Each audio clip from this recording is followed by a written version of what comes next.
మన ప్రభువును మన రక్షకుడునైన యేసుక్రీస్తు ప్రభువారి పరిశుద్ధమైన నామంలో ఉదయకాల వాక్య ధ్యానమును వీక్షిస్తున్న విశ్వాసులకు, సంగమునకు, సేవకులకు, సకల పరిశుద్ధులకు దేవుని కృపయు, దేవుని సమాధానము, ఆయన మందిరంలో నుండి దీవెన మీకును మీ కుటుంబములకు కలుగునుగాక. ఆమె ఉదయకాల వాక్య ధ్యానము మార్కు సువార్త 13వ అధ్యాయము 33వ వచనమును ధ్యానం చేసుకుందాం. జాగ్రత్త పడుడి, మెలకువగా ఉండి ప్రార్థన చేయుడి, ఆ కాలం ఎప్పుడు వచ్చునో మీకు తెలియదు. యేసుక్రీస్తు ప్రభువారు ఒలీవ కొండల ప్రసంగంలో ఒలీవ కొండనికి ఆయన దేవాలయం ఎదుట ఒలీవ కొండ మీద కూర్చుని ఉండగా ఆయన శిష్యులు అడిగిన ప్రశ్నలకు మొట్టమొదటి ప్రశ్న, ఇవి ఎప్పుడు జరుగును, ఇవన్నీ నెరవేరుబోవు కాలమునకు ఈ గుర్తు అని మాతో చెప్పమని ఏకాంతముగా అడిగినట్లుగా 4వ వచనము 13వ అధ్యాయంలో ఎప్పుడైతే యేసుక్రీస్తు ప్రభువారు ఈ కట్టడములు, ఈ గొప్ప కట్టడములు చూచున్నవే, రాతి మీద రాయి ఒకటి కూడా నిలిచి ఉండకుండా పడదోయబడునని అతనితో చెప్పాను. కాబట్టి 2వ వచనంలో ఈ మాటలు రాయబడింది. వాటిని గురించి అడిగినప్పుడు యేసుక్రీస్తు ప్రభువారు మొట్టమొదటిగా ఎవడును మిమ్మల్ని మోసపరచకుండా చూసుకోండి అనగా, వ్యర్థమైన మాటలను బట్టి ఎవడు మిమ్మల్ని మోసపుచ్చకుండా చూసుకోవాలని మీరు ఏమి వినుచున్నారో దాన్ని జాగ్రత్తగా చూసుకోండి అని దేవుని వాక్యంలో రాయబడి ఉన్నది. ఆ తరువాత యేసుక్రీస్తు ప్రభువారు ఆ ప్రకారమే మీరు యుద్ధముల గురించి, యుద్ధ సమాచారముల గురించి విన్నప్పుడు కలవరపడకుడి, ఇవన్నీ జరగవలసి ఉన్నవి కానీ అంతం వెంటనే రాదు, ఇవన్నీ వేదనలకు ప్రారంభమని దేవుని వాక్యంలో రాయబడి. 9వ వచనంలో మిమ్మల్ని గురించి మీరే జాగ్రత్త పడుడి, మిమ్మల్ని ఎవరు మోసపరచకుండా జాగ్రత్తగా చూసుకోండి అని దేవుని వాక్యంలో రాయబడి ఉంది. కాబట్టి ఆ దినమును గూర్చి, ఆ గడియను గూర్చి తండ్రి తప్ప ఏ మనుషుడైనను, కుమారుడైనను, దూతలైనను ఎరుగరు అని చెప్పి మార్కు సువార్త 13వ అధ్యాయం 32వ వచనంలో రాయబడి ఉంది. ఆకాశము భూమి గతించునుగా నా మాటలు గతింపు అని యేసుక్రీస్తు ప్రభువారు చెప్పారు. కాబట్టి మీరు జాగ్రత్త పడుడి, మెలకువగా ఉండి ప్రార్థన చేయుడి అంటున్నాడు. ఎందుకు ప్రార్థన చేయాలి అంటే, ఆయన అకస్మాత్తుగా వచ్చి మీరు నిద్రపోవటం చూచునేమో గనుక మీరు మెలకువగా ఉండుడి అంటున్నాడు.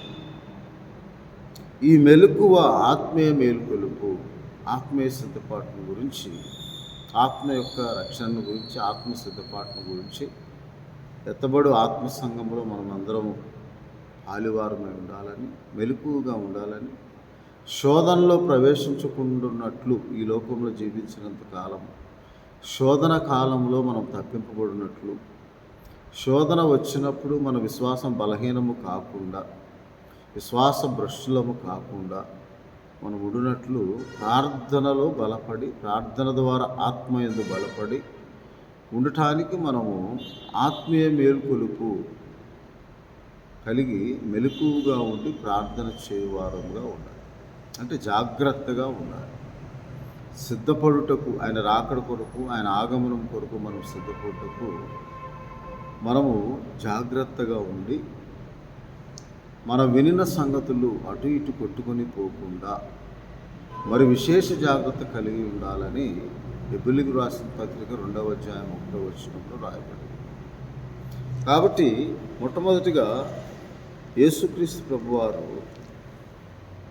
దేని విషయమన్నా మనం జాగ్రత్తగా ఉండమంటున్నారు అనే మాట మనం జ్ఞాపకం చేసుకుంటే, మన విశ్వాస జీవితము ఆత్మీయంగా బలహీనపడకుండా ఈ లోకానుసారమైన వాటిని, ఈ లోకానుసారముగా స్వకీయ దురాశలను బట్టి బోధించు బోధకులను బట్టి మనం జాగ్రత్తగా ఉండాలి అని దేవుని వాక్యంలో రాయబడి ఉంది.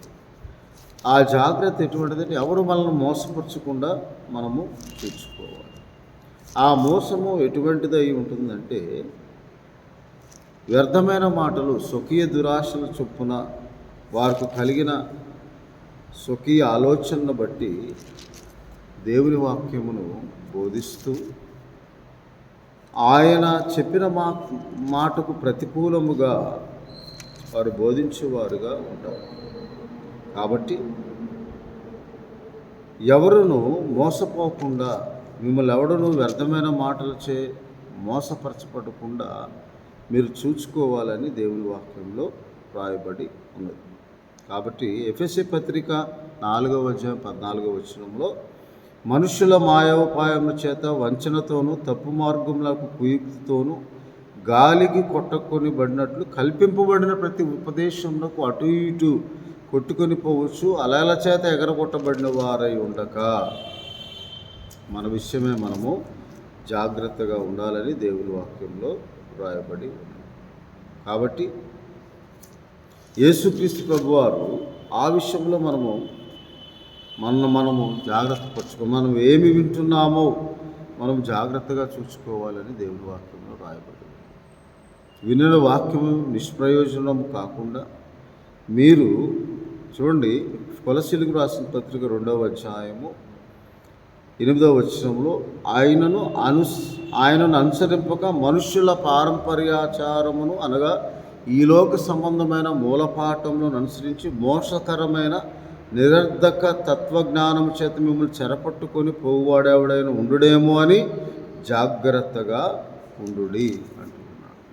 కాబట్టి మనము వినున్నది అది నిజంగా దేవుని వాక్యమా, దేవుని చిత్తానుకూలముగా ప్రకటింపబడుతున్న దేవుని వాక్యమా, లేక మనుషులు మాయోపాయముల చేత వారు ప్రకటించు వాక్యమా అని మనము దేవుని ఆత్మ వలన ఎరిగి అది దేవుని సంబంధమైన మాట లేక దేవుని వాక్యమునకు వ్యతిరేకము ప్రతికూలమైన మాట అని మనం నమ్మి మనం ఏమి వింటున్నామో దాని యందు మనము భ్రమపరచు ఆ మాటలను, విశ్వాసంలో బలహీనపరచు మాటలను గూర్చి మనం జాగ్రత్తగా ఉండాలని దేవుని వాక్యంలో రాయబడి ఉన్నది. అంత మాత్రమే కాక యాకోబు పత్రికలో కూడా అపోస్తలుడైన యాకోబు ఇలాగూ చెప్తూ ఉన్నాడు. ఏమనంటే, మనము ప్రభువు రాకడ సమీపించినది కనుక మీరు ఓపిక కలిగి ఉండి మీ హృదయములను స్థిరపరచుకునుడి. అందువలన మీరు జాగ్రత్తగా ఉండుడి అని దేవుని వాక్యంలో రాయబడి ఉన్నది. ఆ జాగ్రత్త దేవుని వాక్యమును గుర్చిన జాగ్రత్త. మన వాక్యము మన హృదయంలో భద్రపరచబడుతుందా లేదా, వాక్యం మనలో నాటబడుతుందా లేదా, ఆ వాక్యము దేవుని చిత్తానుసారంగా ఉంటుందా లేదా అని మనము పరీక్షించుకోవాలని. అంత మాత్రమే కాక 2 పేతురు పత్రిక 3:17 ప్రియులారా, మీరు ఈ సంగతులు ముందుగా తెలుసుకొని ఉన్నారు కనుక మీరు నీతి విరోధుల తప్పు బోధ వల్ల తొలగింపబడి మీకు కలిగిన స్థిర మనసును విడిచిపెట్టి పడిపోకుండా కాచుకొని ఉండుడి అంటున్నారు. అంత మాత్రమే కాక 1 యోహాను పత్రిక 4:1 ఇలాగ దేవుని వాక్యంలో మీరు 6 ఇందువల్ల మనం సత్యస్వరూపి అయిన ఆత్మ ఏదో భ్రమపరచే ఆత్మ ఏదో తెలుసుకుంటూ ఉన్నాము. అనేకులైన అబద్ధ ప్రవక్తలు లోకంలోకి బయలుదేరి ఉన్నారు కనుక ప్రతి ఆత్మను నమ్మక ఆయా ఆత్మలు దేవుని సంబంధమైనవో కావో పరీక్షించుడి అని దేవుని వాక్యంలో రాయబడింది. ఒకవేళ మనం అలాగూ పరీక్షించకుండా మనకు అనుకూలంగా ఉన్న వాక్యము ప్రకటించే వారిని మనం దేవుని వాక్యం ఆధారం చేసుకోనకుండా మనకు అనుకూలముగా ఉన్న మా వాక్యమును మాత్రమే వినుచు, ఆశీర్వాదకరంగా ఉన్న వాక్యమును మనం వినుచు, హెచ్చరికగా మనలను హెచ్చరించే వాక్యములుగా, దేవుని వాక్యం సూటిగా మాట్లాడే వాక్యముగా ఉంటే దాన్ని విసర్జించి మన హృదయానికి అనుకూలంగా మనకు ఇష్టముగా ఉన్న వాక్యములను మనము నమ్మి విశ్వాసంలో నుండి తొలగిపోతూ ఉన్నామేమో, మనం మోసపుచ్చుకోనకుండా ఉండాలని దేవుని వాక్యంలో రాయబడి ఉన్నది. కాబట్టి మన హృదయమును మోసపుచ్చుకోనకుండా నేను భక్తి గలవాడిని అనుకుంటే ఆ భక్తి వ్యర్థమే అని దేవుని వాక్యంలో రాయబడి ఉంది. కాబట్టి ఎవడన్నా మిమ్మల్ని మోసపరచకుండా చూసుకోండి, మీరేమి ఇచ్చున్నారో మీరు జాగ్రత్తగా చూసుకోండి అని చెప్పి యేసుక్రీస్తు ప్రభువారు మార్కు సువార్త 4వ అధ్యాయం 24వ వచనంలో మీరేమి వినుచున్నారో జాగ్రత్తగా చూచుకునుడి అంటూ ఉన్నారు.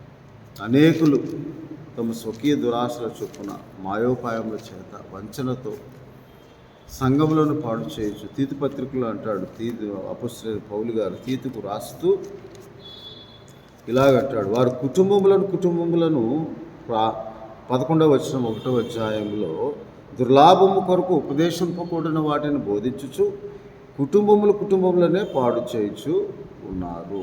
కాబట్టి మనము ఆ కల్పనా వాక్యములను సత్యమును నుండి తొలగిపోనట్టు మనుషుల ఆలోచన ప్రకారం ప్రకటింపబడిన ప్రతి వాక్యము నుండి మనము జాగ్రత్తగా ఉండి మనము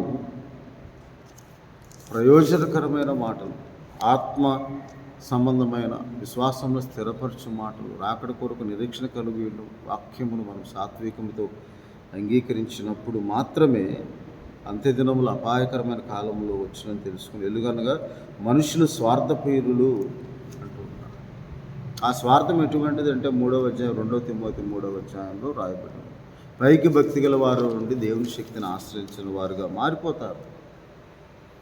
అంత మాత్రమే కాక దేవుని వాక్యంలో రక్షింపబడుచున్న మనకు దేవుని శక్తిగా ఉన్న ఆ సువార్తను నమ్మక ఈ లోకానుసారమైన వ్యర్థమైన మాటలు బట్టి మనకు అనుకూలంగా ఉన్న మాటలు మనం నమ్మునట్లుగా ప్రకటించు వారినే విశ్వసిస్తూ ఉంటాం. కాబట్టి జాగ్రత్తగా ఉండండి అంటున్నాడు. అలాగే భ్రమపరచు ఆత్మ మిమ్మల్ని కలవరపెట్టుకున్నట్లు, విశ్వాసం నుండి తొలగిపోకుండాన్నట్లు మీరు మెలకువగా ఉండి ప్రార్థనాపూర్వకంగా దేవుని చిత్తం మీద పరీక్షించి తెలుసుకోండి అని హెచ్చరిస్తూ ఉన్నారు. యేసుక్రీస్తు వారు చెప్పిన నేను అందరితో చెప్తున్నాను అని చెప్పి, నేను ముందుగానే చెప్పి ఉన్నానని చెప్పి 13-23 వచనం మార్కు సువార్తలో రాయాలి. కాబట్టి ఇక మనం తప్పించుకోవాల్సిన పని లేదు. అందువల్ల ఆ హెచ్చరికను మనము మెలకువగా ఉండి ప్రార్థించు. ఎందుకు మెలకువగా ఉండాలంటున్నాడు? శోధనలో ప్రవేశించకుండా మెలకువగా ఉండాలి. రోమాపత్రిక 16వ అధ్యాయంలో కూడా 17వ వచనం, సహోదరులారా మీరు నేర్చుకున్న బోధకు వ్యతిరేకముగా భేదములను ఆటంకములు కలుగజేయవారిని కనిపెట్టుకొని ఉండండి. జాగ్రత్తగా ఉండాలి, కనిపెట్టుకొని ఉండాలి. నీతి విరోధులు తప్పు బోధనలు తొలగిపోకుండా మీరు కాచుకొని ఉండండి. జాగ్రత్తగా ఉండటము మిమ్మల్ని బతిమాలుకుంటున్నాను, వారిలో తొలగిపోవుడి.